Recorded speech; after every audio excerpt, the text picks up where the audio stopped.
ሶስቱ ጅቦች ከብቸኛው ሊዮፓርድ ያደነውን መንጠቅ ቢችሉም ግን እርስ በርሳቸው በሰረቁት ምግብ መጣላታቸውን ይያያዙታል።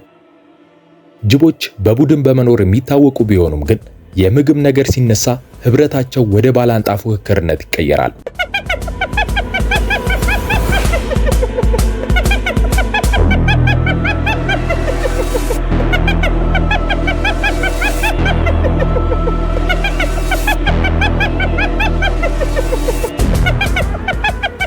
እየተጣሉ ከነበሩት ጅቦች መካከልም አንደኛውን አንድ ግዙፍ አንበሳ ከየት መጣ ሳይባል አፈፍ አድርጎ ይዘዋል። ይሁን እንጂ ጅቡ ለአንበሳው እጅ ላለመስጠት ያሻፈረኝ ትግሉን ያጠናክራል። በመጨረሻም የተቆረጠለትን እርግጠኛ የሆነ የሞት ትኬት በመቅደድ ከአንበሳው መዳፍ ውስጥ ወጥቶ ለማምለጥ ይችላል።